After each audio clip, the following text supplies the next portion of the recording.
Hey guys, I'm back here with another little recap of Monday Night Raw from this past Monday, the 23rd. So first thing right off the bat, Cody Rhodes came out to face Finn Balor and Priest, and of course, Mommy and Dom Dom had to come out, and he tried to go against everybody, which I mean, valiant effort. But JD McDonough came out and helped everybody, and they just tore him up, and he was out. His leg got all screwed up, and that's what it is, and no one came out, unfortunately. So that was the beginning of the show. Alpha Academy is now with Akira Tozawa in tow versus the New Day today.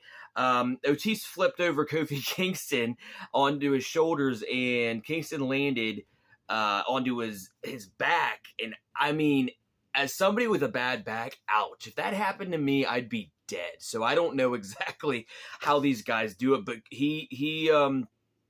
but Xavier Wood actually ended up pinning Otis, so the New Day ended up winning that.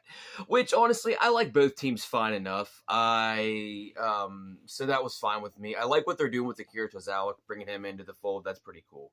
Rhea Ripley is trying to recruit Seth freaking Rollins into the Judgment Day. I don't know, and of course he said no. I don't know even she thought that would be a possibility. He hates the Judgment Day. And here's the thing, even if they were going to bring somebody onto the Judgment Day, no one is going to join until Dom Dom's off. No one's going to join anyway, but definitely not till that. Becky Lynch versus Indy Hartwell. That was a pretty good match because they went against for the NXT title, and Lyra Valkyria was at ringside just to kind of, see the competition. So it was nice to see her there. But I thought at first Becky Lynch was going to submit Hartwell. There was a point in time, and it was like, nope, not happening. But she ended up submitting her at the end. Indy Hartwell did tap out for Becky Lynch win, so she is still the undefeated NXT Women's Champion, which is cool. It was a good match, and I like that we're seeing more NXT people come over to Monday Night Raw and SmackDown. So it is nice to see that stuff. There was a fatal 5-way, and that was the one versus, it was, so what happened was Rhea Ripley showed up and accused Adam Pearce of setting her up at Crown Jewel.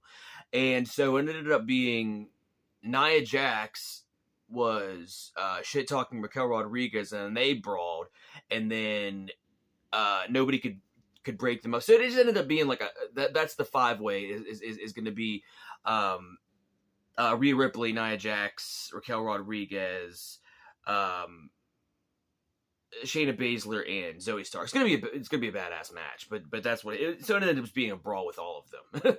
Basically because Nia Jax, needs to assert her dominance at all times. Which, whatever. I mean, she's a beast. So what are you gonna do?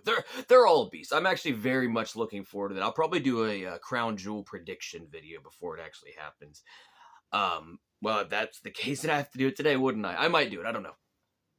But that's going to be a good match. I very much look forward to that one.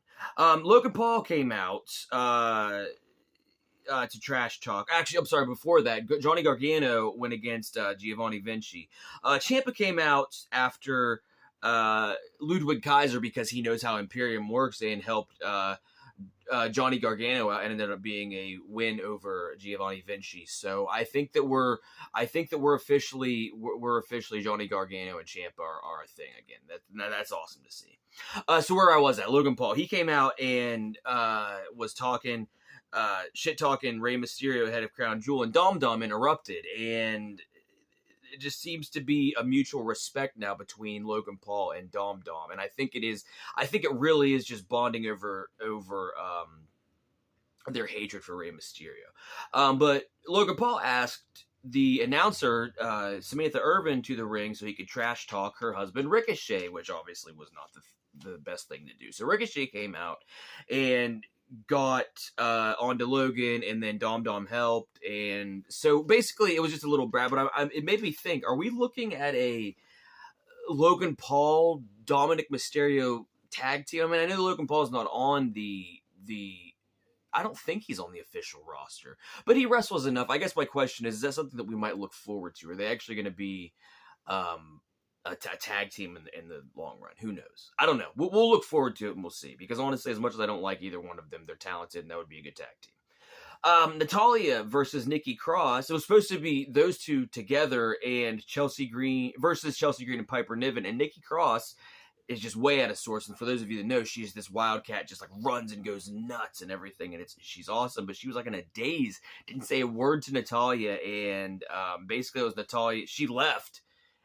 Nikki Cross left, and it was Natalia by herself and got pinned by Piper Niven, which sucks because I really was looking forward to a really good match, and it just doesn't happen. Maybe in the future, because I think Natalia and Nikki Cross would be a very good tag team, even if it was just for one match thing. Sami Zayn went against Drew McIntyre.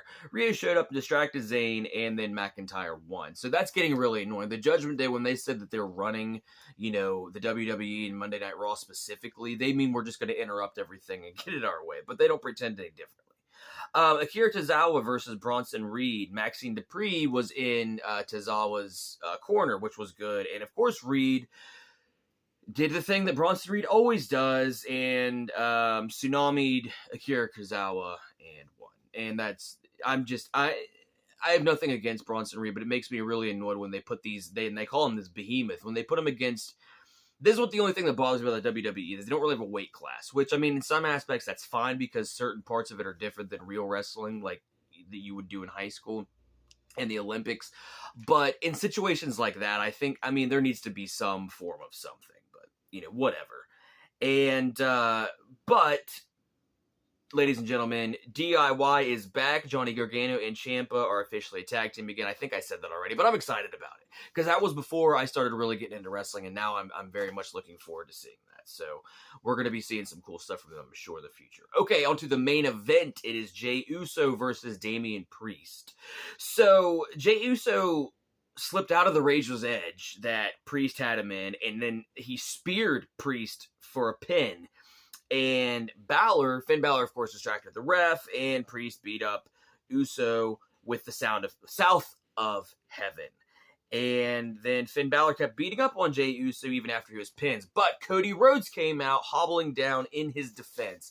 And then there was a little bit of a brawl. So it was really nice to see that. It did make me mad, though, that, of course, as I said earlier, the Judgment Day can't do anything without each other. And if it was like a brotherhood kind of thing, like, the...